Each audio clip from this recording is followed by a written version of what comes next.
Halo teman-teman investor, selamat datang kembali di channel ini. Sebelum mulai, saya mohon dukungan kalian untuk menekan tombol subscribe karena itu sangat membantu perkembangan channel ini dan membuat saya semakin semangat untuk terus membuat analisis yang bisa bermanfaat bagi teman-teman investor. Untuk kalian yang sudah subscribe, saya doakan semoga portofolionya selalu hijau dan rezekinya semakin lancar. Hari ini saya akan membahas analisis saham Adaro karena ada permintaan dari teman investor kita yaitu Pak Arianto, di mana beliau menyampaikan bahwa sudah melakukan average 2.300 selama 1 tahun. Nah, ini tentunya sangat menarik untuk kita bahas karena ini fenomena yang dialami oleh Pak Arianto, yaitu fenomena nyangkut. Nah, tentunya ini sangat menarik untuk kita bahas. Dan bagi teman-teman investor, jika ada permintaan untuk membahas saham tertentu dan minta pendapat jika mengalami fenomena nyangkut, silakan tinggalkan di kolom komentar. Saya akan dengan senang hati untuk menganalisis dan membahasnya. Perlu saya sampaikan bahwa rekomendasi yang saya berikan ini merupakan hasil analisis pribadi, sehingga tidak menutup kemungkinan harga nantinya bisa bergerak melenceng dari prediksi.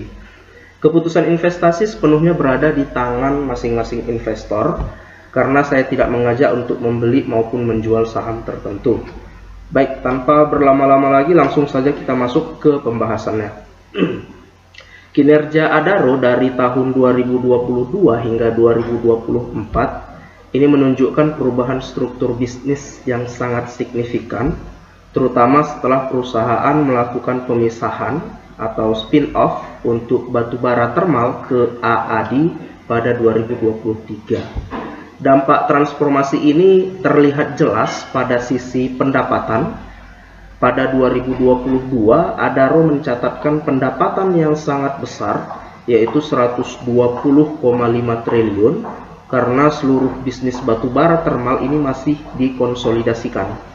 Setelah restrukturisasi, pendapatan perusahaan menjadi turun 32,57 triliun pada 2023 dan stabil di 32,95 triliun pada 2024. Meskipun secara nominal lebih kecil, stabilitas ini menegaskan bahwa Adaro telah memasuki fase bisnis baru yang lebih fokus pada batubara metalurgi, mineral, dan energi bersih. Dari sisi profitabilitas operasional, Adaro mencatatkan penyesuaian besar akibat perubahan portofolio bisnisnya. Pada 2022, perusahaan membukukan laba usaha sebesar 64,09 triliun, kemudian turun ke 11,67 triliun pada 2023 dan sedikit melemah menjadi 11,28 triliun pada 2024. Penurunan tersebut sepenuhnya wajar karena basis pendapatan 2023 sampai 2024 jauh lebih kecil dibanding tahun sebelumnya setelah spin-off. Meski begitu, kemampuan Adaro mempertahankan laba usaha di level yang stabil pada 2023 dan 2024 ini menunjukkan bahwa core bisnis baru perusahaan masih memberikan margin yang kuat dan operasional tetap efisien. Untuk kinerja laba bersih juga mencerminkan fase transisi dan stabilisasi pasca restrukturisasi. Pada 2022, Adaro mencatat laba bersih sebesar 42,1 triliun yang kemudian turun menjadi 28,3 triliun pada 2023 dan kembali turun menjadi 24,7 triliun pada 2024-nya. Walaupun terjadi penurunan, laba bersih Adaro tetap tergolong sangat besar dibanding skala pendapatannya setelah spin-off. Hal ini menunjukkan bahwa bisnis baru yang dijalankan Adaro masih memberikan profitabilitas yang solid. Selain itu, kemampuan perusahaan mempertahankan laba bersih di atas 24 triliun pada 2024 ini menegaskan bahwa arus kas dan struktur keuangannya tetap kuat, sehingga Adaro mampu tetap membagikan dividen besar bagi para pemegang sahamnya. Kinerja Adaro pada awal hingga pertengahan 2025 ini juga menunjukkan perkembangan yang stabil di tengah proses transformasi pasca spin-off. Pendapatan terus meningkat dari 6,24 triliun di Q1 naik menjadi 7,86 triliun di Q2 dan kembali menguat ke 8,03 triliun di Q3-nya. Ini mencerminkan pemulihan bisnis batubara metalurgi serta kontribusi yang lebih solid dari segmen energi dan mineral. Dari sisi operasional, laba usaha juga naik konsisten dari 1,25 triliun di Q1 menjadi 2,09 triliun di Q2 dan mencapai 2,50 triliun di Q3. Ini menunjukkan efisiensi operasional yang membaik seiring peningkatan aktivitas produksi dan layanan.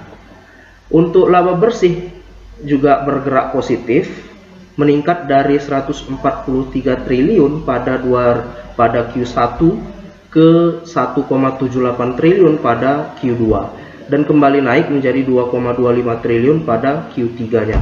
Nah, kenaikan bertahap ini menegaskan bahwa pertumbuhan pendapatan memberikan dampak langsung pada profitabilitas serta menunjukkan bahwa Adaro mulai memasuki fase operasional yang lebih stabil dan produktif.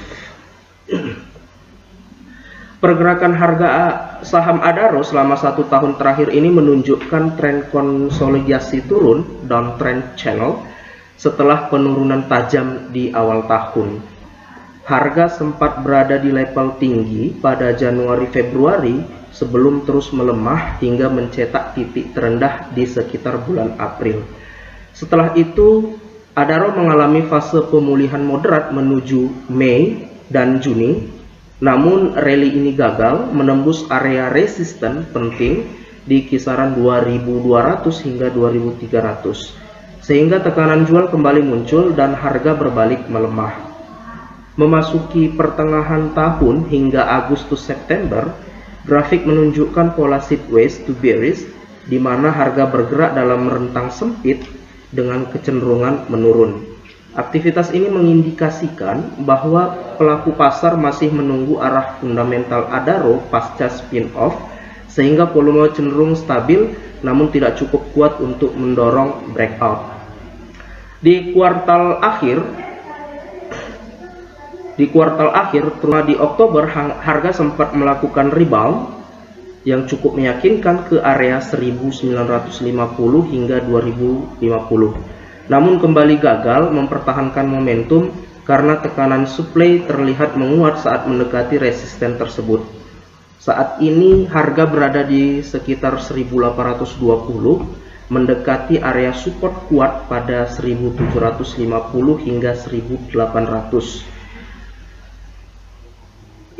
Harga ini sudah diuji beberapa kali dalam beberapa bulan terakhir.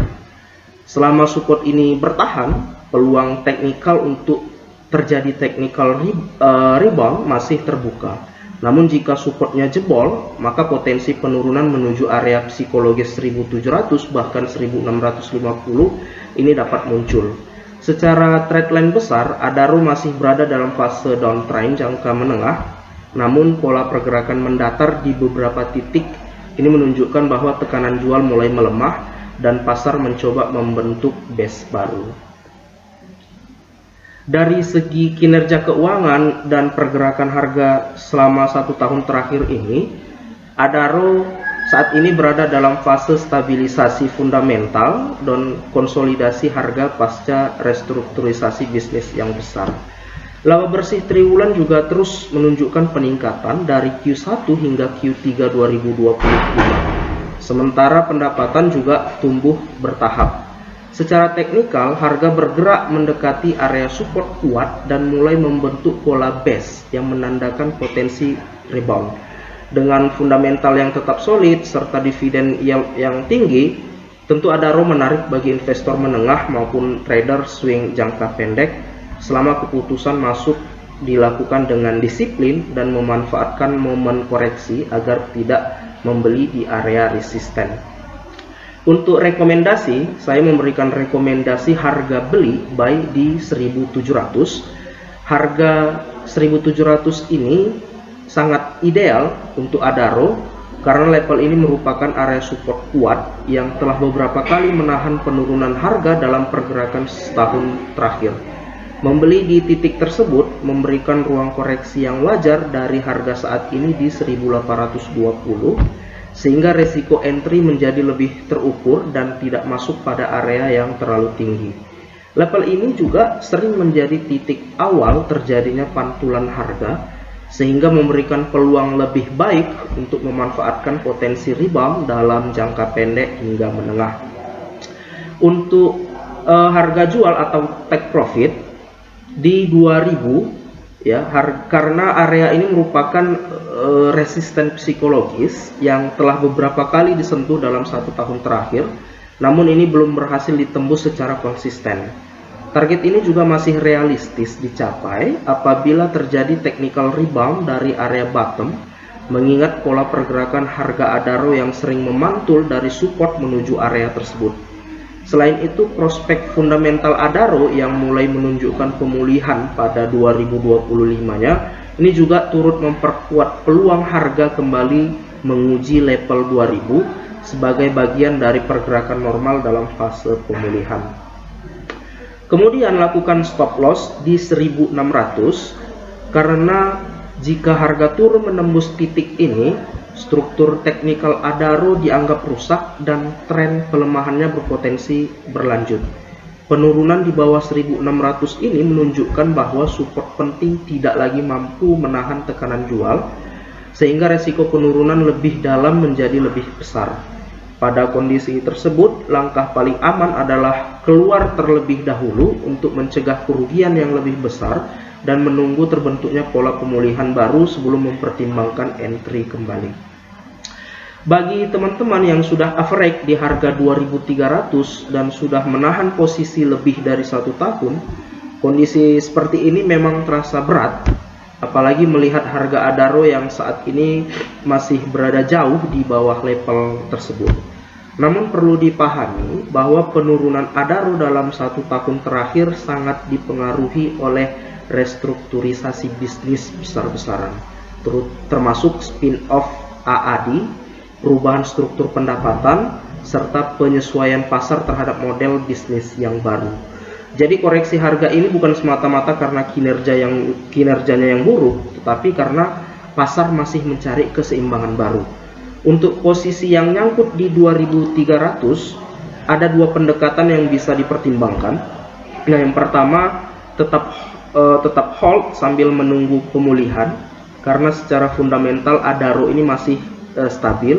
Laba triwulan 2025 menunjukkan peningkatan, pendapatan kembali bertumbuh, dan perusahaan berada di jalur transformasi yang bisa memberikan dampak positif dalam jangka menengah.